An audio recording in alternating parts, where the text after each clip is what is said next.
virus. Rick Sacra, a doctor from Boston working in a hospital in Liberia. Not in the Ebola ward, he was working in the maternity ward delivering babies.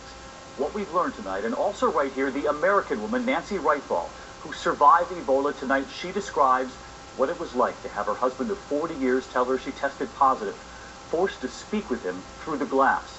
Here's ABC's chief medical editor, Dr. Richard Besser.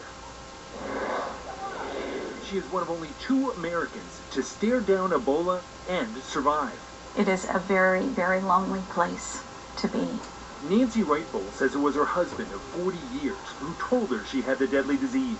I remember getting up out of the bed and David wanting to put his arms around me and give me a really great hug.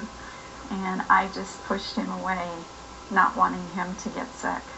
How hard was that for you? How do you tell the love of your life that they've contracted a deadly disease? Nancy called herself the clinic's mama bear, seen here in this video. She had the critical job of decontaminating doctors coming out of the Ebola ward. Now, she was a patient herself. As her condition worsened, a critical decision.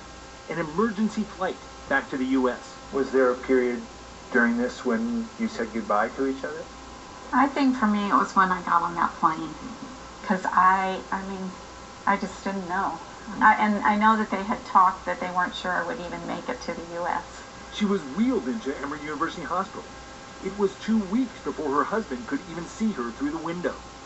Went in to see her. We put our hands on the glass, and you know, I told her again, she's the most beautiful woman I know.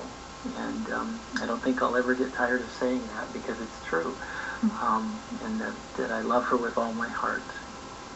When I saw David walk in, I was just amazed again of God's grace to us. So struck with how well Nancy looks. She's recovering, she's no longer contagious, and her message to the world, focus on getting help to the people of West Africa. So great to see Nancy back with her husband. In the meantime, any word on this third American? I spoke to the head of the mission organization. He's doing well. He's in isolation, able to work on his computer. All right, Dr. Besser with us tonight, Rich.